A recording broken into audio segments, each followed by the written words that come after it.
कांवड़ की यात्रा वही लेने जाता है जिसके दिमाग में कबाड़ भरा होता है। कबाड़ किस चीज का? कि मैं धर्म की रक्षा करूंगा।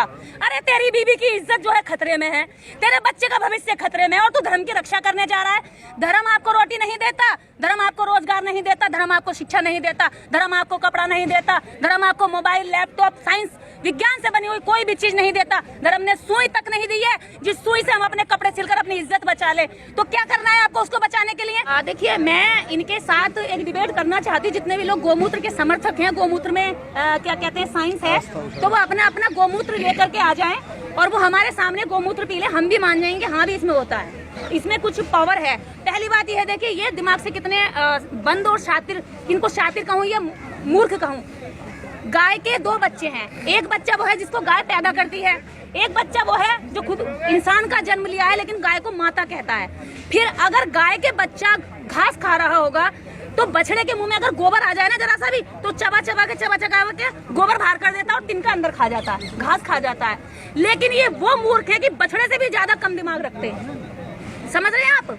इंसान का बच्चा इतना मूर्ख है कि बछड़े गाय के बच्चे से भी ज्यादा कम दिमाग रखते हैं। गाय का बच्चा अपनी माँ के पास भागेगा और थनों में को लगेगा और उसका क्या कहते हैं दूध पिएगा। लेकिन इंसान वाला जो है, जो सृष्टि की सबसे कमाल की रचना करी गई है, ब्रेन वाली रचना करी गई है, वो जाएगा भागेगा और गाय का मूत्र पिएगा। अरे तुम बछड़े से भी ज्यादा गए गुजरे हो, दिमाग से पैदल हो, बेकार हो। मैं तो तुम लोग कतई रद्दी मानती हूँ।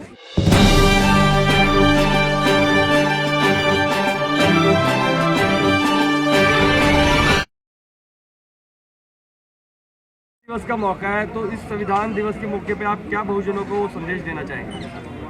आज संविधान दिवस के मौके पर सबसे बड़ी बात तो यह है, जो देश के 130 करोड़ आबादी है, जो इस देश का जन गण मन है, वह सभी इस भारतीय संविधान को सुरक्षित करने के लिए प्रयासरत रहे। क्योंकि कुछ इस तरह से देश के नागरिक बनकर ऐसे लोग भी भारत में बैठे हैं जो संविधान को निरंतर खत्म करने की और समीक्षा करने की कंटिन्यू बात करते रहते हैं। तो मेरा यही यहाँ से संदेश है समस्त देश की जनता को कि संविधान की सुरक्षा करें। संविधान के अंदर ही आपका जीवन और आपका मान सम्मान सुरक्षित है।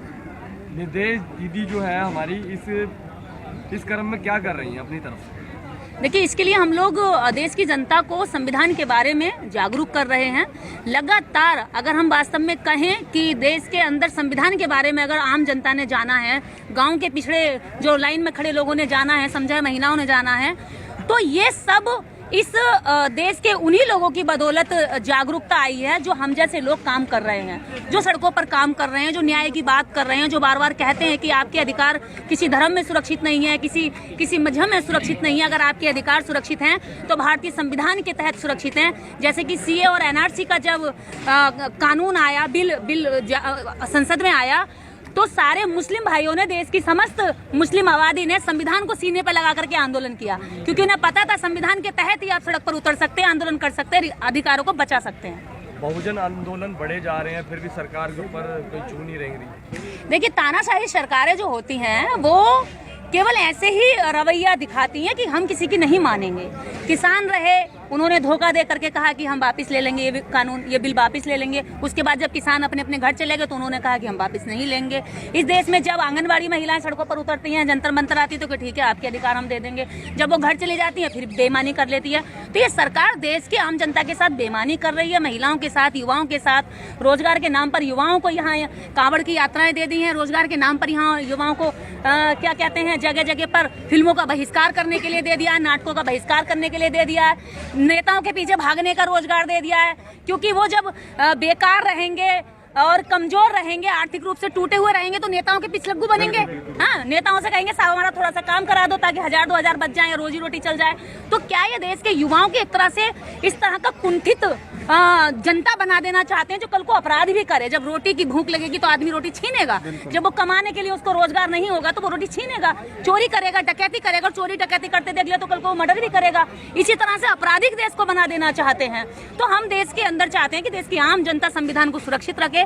इसी संविधान के तहत आप अपने आंदोलन कर सकते हैं और आप इसके तहत सुरक्षित रह सकते हैं। क्या आपको लगता है संविधान सुरक्षित हाथों में नहीं है? देखिए, संविधान अगर सुरक्षित हाथों होता तो आज देश के अंदर 130 करोड़ आबादी मीडिया के माध्यम से, चैनल के माध्यम से, अखबारों के माध्यम से संविधान दिवस मना रही होती और देश की सरकारें संविधान की प्रस्तावना की आज सीने पे हाथ रख के संविधान प्रस्तावना का पाठ कर रही होती। जब 15 अगस्त को घर घर तक झंडा आप फहरा सकते हो, झंडा यात्रा निकाल सकते हो, तिरंगा यात्रा निकाल सकते हो, तो संविधान दिवस पर आप संविधान यात्रा क्यों नहीं निकाल सकते? लेकिन उन्होंने ऐसा नहीं किया। उन्हें पता है कि संविधान यात्रा निकाल दी तो ये लोग कांवड़ यात्रा छोड़ देंगे, अगर संविधान यात्रा निकाल दी तो ये लोग रोजगार यात्रा निकाल देंगे कल को, अगर संविधान यात्रा निकाल दी तो कल को ये शिक्षा, समान शिक्षा की लड़ाई लड़ने के लिए सड़कें भर देंगे। इसलिए वो संविधान की यात्रा नहीं निकालना चाहते। इससे पता चलता है कि सरकार कितना चाहती है कि संविधान लोगों तक जाए। आज 76 वर्ष हो गए। मुझे ये बताइए, इन 76 वर्षों में कितने लोग ऐसे हैं जो संविधान के बारे में जानते हैं, या संवैधानिक अधिकारों के बारे में जानते हैं, या दायित्वों के बारे में जानते हैं? कितने लोग हैं? अभी मुझे लगता है कि मौलिक अधिकारों का भी पूरी तरीके से आम जनता तक प्रसार नहीं हुआ था। क्या मैडम आप मानती हैं कि जो मुस्लिम लोग हैं संविधान को मानते हैं, लेकिन संविधान के मानने वाले मुस्लिमों का साथ क्यों नहीं देते? संविधान को मानने वाले मुस्लिमों का साथ क्यों नहीं देते? क्यों नहीं देते? संविधान को मानने वाले ही मुस्लिमों का साथ देते हैं। आप कैसे कह रहे हैं ये? इस देश के अंदर अगर मुस्लिमों का साथ किसी ने दिया है तो संविधान को मानने वालों को ने दिया है। जितने भी देश के अंदर शाहीन बाग बने, जितने भी महिलाओं के मंच लगे, मैं संविधान को मानने वाली निर्देश सिंह इस देश के लगभग 150 शाहीन बागों को संबोधित करके आई हूँ, और देश के अंदर जितने भी लोग उनके साथ खड़े हुए वो सारे संविधान को मानने वाले लोग थे। जो उनके विरोधी थे, जो संविधान को नहीं मानते थे, वो तो उन्हें बिरयानी के ऊपर बदनाम कर रहे थे, 500 रुपए के ऊपर बदनाम कर रहे थे, औरतों को बुर्के के अंदर बदनाम कर रहे थे। देश के अंदर अगर मुस्लिमों के साथ कोई खड़ा है तो संविधान को मानने वाली जनता और वो देश का सच्चा नागरिक खड़ा है। अच्छा, मेरा एक सवाल है कि कांवड़ियों के अंदर सबसे ज्यादा बहुजन लोग ही जाते हैं, लेकिन इस दिशा में आप कैसे यानी कि उनका दिमाग जो है परिवर्तित करेंगे कि वो उस दिशा में न जाकर मिशन की दिशा में आया, बाबा साहब अम्बेडकर जो कहते थे उस दिशा में काम करें? देखिए, कांवड़ की यात्रा वही लेना चाहता है जिसके दिमाग में कबाड़ भरा होता है। कबाड़ किस चीज का? कि मैं धर्म की रक्षा करूंगा। अरे तेरी बीवी की इज्जत जो है खतरे में है, तेरे बच्चे का भविष्य खतरे में है, और तू धर्म की रक्षा करने जा रहा है। धर्म आपको रोटी नहीं देता, धर्म आपको रोजगार नहीं देता, धर्म आपको शिक्षा नहीं देता, धर्म आपको कपड़ा नहीं देता, धर्म आपको मोबाइल, लैपटॉप, साइंस, विज्ञान से बनी हुई कोई भी चीज नहीं देता। धर्म ने सुई तक नहीं दी है जिस सुई से हम अपने कपड़े सिलकर अपनी इज्जत बचा ले। तो क्या करना है आपको उसको बचाने के लिए? अगर आपको बचाना तो मानवता बचाइए, अगर आपको बचाना तो अपने बच्चों की शिक्षा बचाइए। आपको गुमराह किया जा रहा है क्योंकि धर्म की आड़ में ही आपके अधिकारों को काट काट के कमजोर किया जा रहा है। कल को आपको भीड़ बना देंगे, एक ऐसी भीड़ जो जिधर को हाँक लो उधर को हाँकने वाली। ये भीड़ को भेड़ की तरह मानते हैं और देश की आम जनता को इसी तरह से इन्होंने गुमराह किया हुआ है। ऐसे लोगों का उन्होंने ब्रेन वॉश कर दिया, चाहे डर का माहौल बना के या किसी भी तरीके से, लेकिन आप लोग उन्हें वापसी दिशा में लाने के लिए, जैसे उन्होंने एक डर का माहौल बनाकर उन्हें ये पूजा पाठ में उलझा दिया है, आप इन्हें वापस कैसे लेकर आएंगे? देखिए, वापस लाने का एक ही माध्यम है कि जितने भी लोग देश के अंदर खुद को अम्बेडकरवादी कहते हैं या देश का जिम्मेदार नागरिक कहते हैं, वह सभी लोग मुहिम चलाएं। जितने लोगों को जा करके कह सकते हैं, जगा सकते हैं, गांव में, शहर में, जितने भी ग्रामीण अंचल में लोग रहते हैं, उनके साथ जा करके आप जो है इस संविधान की प्रस्तावना के बारे में बताएं, उनके अधिकारों के बारे में बताएं। जितने चैनल्स हैं, ये लोकतंत्र के सबसे मजबूत चैनल्स खड़े हैं आज यहाँ पर, क्योंकि यही देश के सभी मुद्दों को आज देखिए, इससे ही पता चलता है कि कितने चैनल यहाँ पर है। आज देश की स्ट्रीम मीडिया एक ने भी संविधान का नाम नहीं लिया, एक ने भी संविधान जितने दिवस के कार्यक्रम हुए उनकी कवरेज नहीं की। इससे पता चलता है कि वो संविधान के तहत लिए अधिकारों का तो खूब मलाई चाटते हैं, लेकिन संविधान को बचाने और उसके प्रचार प्रसार में एक रत्ती भर भी भूमिका नहीं निभाते। अच्छा, एक राजेंद्र पाल गौतम जी के लिए क्या कहना चाहेंगे? क्या कहूंगी मैं उनके लिए? जो बाबा साहब की प्रतिक्रियाओं के ऊपर जो बवाल हुआ, उन्होंने बाद में इस्तीफा दिया और अभी भी आम आदमी पार्टी में। देखिए, 22 प्रतिज्ञाओं के लिए तो मैं ये कहना चाहूंगी, 22 प्रतिज्ञाएं हमारे जीवन में उतरनी चाहिए। 22 प्रतिज्ञाएं देश के प्रत्येक नागरिक को पढ़नी और समझनी चाहिए, क्योंकि ये 22 प्रतिज्ञाएं आपको देश का अच्छा और सच्चा नागरिक बनाने के लिए एक अहम भूमिका निभाएंगी। आपको एक दूसरे से प्रेम करना, व्यभिचार, चोरी, लूटपाट और नशा करने तक से दूर रहने की, व्रत रहने की ये प्रतिज्ञाएं हैं। ये कोई किसी के नुकसान की नहीं है, किसी को बर्बाद करने की नहीं है, किसी के विरोध की नहीं है, किसी की गाली की नहीं है, किसी के अपमान की नहीं है। ये तो एक व्यक्ति के आत्मसम्मान को ऊपर बढ़ाने के लिए, वैज्ञानिक दृष्टिकोण को ऊंचा करने के लिए 22 प्रतिज्ञाएं बनाई डॉक्टर अम्बेडकर ने। और आज उन 22 प्रतिज्ञाओं को जो लोग जान रहे हैं कि भी इनमें जीवन का इतना बड़ा सार छिपा हुआ, वो लोग इनको अंगीकार कर रहे हैं, स्वीकार कर रहे हैं। मैडम, राजेंद्र पाल गौतम का एक ट्रीटमेंट है जो 22 प्रतिज्ञा को लेकर उनको किया गया है, और दूसरे तक उनके नेता हैं जो नोटों पे फोटो गणपति गणेश की फोटो लगाने की बात करते हैं। देखिए, मैं अभी यहाँ पर ये समझ रही हूँ कि किस तरह से इन्होंने नेता को उलझा दिया, यानी कि जिनका आप नाम ले रहे हैं। एक तरफ तो राजेंद्र पाल गौतम जी 22 प्रतिज्ञाएं लेते हैं और 22 प्रतिज्ञाओं पर पूरे देश के अंदर बवाल होता है, उनकी पार्टी उनका साथ नहीं देती।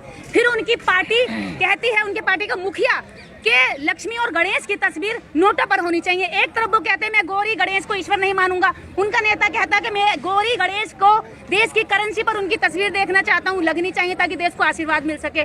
तो अब राजेंद्र पाल गौतम जी स्टार प्रचारक बन करके जनता के बीच में क्या कहेंगे कि भैया लक्ष्मी गणेश वाली जो फोटो मेरा नेता मांग रहा है उसके लिए वोट दे दो, या फिर वो ये कहेंगे कि मैंने 22 प्रतिज्ञाओं का अंगीकार किया था, उनका प्रचार प्रसार किया था, 22 प्रतिज्ञाओं के लिए वोट दे दो। अब मैं तो ये समझ रही हूँ कि राजेंद्र पाल गौतम जी कौन सा पक्ष रखेंगे, 22 प्रतिज्ञाओं वाला या गौरी गणेश और लक्ष्मी वाला। अब ये उनके लिए इस समय बहुत बड़ा चैलेंज है कि वो किस तरफ जाए, समाज के सच्चे हितैषी बने या पार्टी के सच्चे हितैषी बने। तो ये उनके लिए इस समय बड़ा खींचतान का समय है और मैं आशा उम्मीद करती हूँ कि वो इतने मजबूत होंगे कि वो सही डिसीजन ले सकें। अच्छा, जैसे मुख्यमंत्री अरविंद केजरीवाल जी ने कहा नोटों पर लक्ष्मी गणेश जी होने चाहिए, तो ऐसे मैं पूछना चाहता हूँ कि निर्देश दीदी का क्या कहना है कि इंडियन करेंसी पे किसकी इमेज होनी चाहिए? देखिए, इंडियन करेंसी जैसे पिछले रूप में थी, मैं नहीं कहूँगी किसी व्यक्ति विशेष की, इंडियन करेंसी पर तस्वीर होनी चाहिए। कुछ लोग कहते हैं बाबा साहब अम्बेडकर की होनी चाहिए। ये तो एक कटाक्ष का विरोध कहोगे, तुमने ये कहा तो हमने ये कहा, तुम कह रहे हो तुम्हारे बाप दादा होने चाहिए तो हमने कभी हमारे भी पूर्वज होने चाहिए। तो मैं इस पर नहीं जाऊंगी, मैं कहूँगी कि इंडियन करेंसी जैसे हाल में पहले थी, जहाँ सम्राट अशोक की ललाट और भारतीय क्या कहते हैं जो मूर्ति है, वो जो किसान है, हल चलाता हुआ किसान, खेतों में लहलहाता हुआ धान और गेहूं की जो फसल थी, जवान और किसान जो देश की मेन पावर होते हैं, उस पर एक करेंसी पर उसकी तस्वीर थी। तो पुराने हाल में पुराने स्वरूप में ही करेंसी वापस होनी चाहिए। अच्छा, बार बार ये कहा जा रहा है कि मोदी जी जब से आए हैं तो इकोनॉमी जो है मजबूत हो रही है। हाँ, बिल्कुल मजबूत हो रही है, क्योंकि ये जितने भी लोग हैं ना, क्योंकि वो तो गोबर खा के भी पेट भर लेंगे। ये इकोनॉमी जिसको मजबूत बता रहे हैं ना, ये वही लोग हैं जो गाय का मूत्र पीने की बात करते हैं और गोबर खाने की बात करते हैं। उनके लिए तो इकोनॉमी चाहे जमीन में धंस जाए, उसके बाद भी वो कहेंगे इकोनॉमी मजबूत हो रही है। इनका हाल वही हो गया, भैया गोबर खाने को मजबूर है, लेकिन उसके बाद भी तारीफ करनी पड़ेगी। इन्होंने तो गाय का मूत्र जो है लंदन अमेरिका तक यानी कि सप्लाई करना शुरू कर दिया है। देखिए, जो गौमूत्र है, इनके दिमाग की मैं क्या करूं, कुछ मेरे शब्दों से आपके कई चैनलों पर समस्या ना हो जाए कि दवाइयों का काम कर रहा है। हाँ, तो तभी तो ये तो पूरा गौमूत्र गाय के नीचे बैठ करके पी जाते हैं, नहा लेते हैं। तो फिर भी देश के अंदर इतना बीमारी फैल रही है, अभी भी डेंगू फैल रहा है। तो फिर क्यों देश के अंदर, क्यों कोरोना के समय पर तुमने गाय का मूत्र क्यों नहीं बांटा? फिर गाय के मूत्र से ठीक हो जाते, क्यों तुमने 2 साल लॉकडाउन लगा के रखा? देश के अंदर सारे रोजगार ठप कर दिए, कंपनियां बंद कर दी, फैक्ट्रियां बंद कर दी, सारी जनता परेशान हो गई। ये लोग सबको बोलते हैं कि गौमूत्र पियो, खुद क्यों नहीं मीडिया के सामने आके पीते? देखिए, मैं इनके साथ एक डिबेट करना चाहती हूँ। जितने भी लोग गौमूत्र के समर्थक हैं, गौमूत्र में क्या कहते हैं साइंस है, तो वो अपना गौमूत्र लेकर के आ जाएं और वो हमारे सामने गौमूत्र पी ले, हम भी मान जाएंगे हाँ भी इसमें होता है, इसमें कुछ पावर है। पहली बात यह है, देखिए ये दिमाग से कितने बंद और शातिर, इनको शातिर कहूँ या मूर्ख कहूँ। गाय के 2 बच्चे हैं, एक बच्चा वो है जिसको गाय पैदा करती है, एक बच्चा वो है जो खुद इंसान का जन्म लिया है लेकिन गाय को माता कहता है। फिर अगर गाय के बच्चा घास खा रहा होगा तो बछड़े के मुंह में अगर गोबर आ जाए ना जरा सा भी, तो चबा चबा के गोबर बाहर कर देता है और तिनका अंदर खा जाता है, घास खा जाता है। लेकिन ये वो मूर्ख है कि बछड़े से भी ज्यादा कम दिमाग रखते हैं। समझ रहे हैं आप? इंसान का बच्चा इतना मूर्ख है कि बछड़े गाय के बच्चे से भी ज्यादा कम दिमाग रखते हैं। गाय का बच्चा अपनी माँ के पास भागेगा और थनों में को लगेगा और उसका क्या कहते हैं दूध पिएगा। लेकिन इंसान वाला जो है, जो सृष्टि की सबसे कमाल की रचना कही गई है, ब्रेन वाली रचना कही गई है, वो जाएगा भागेगा और गाय का मूत्र पिएगा। अरे तुम बछड़े से भी ज्यादा गए गुजरे हो, दिमाग से पैदल हो, बेकार हो। मैं तो तुम लोग कहते रद्दी मानती हूँ। देश को गर्त में ले जाओगे, बर्बाद करोगे।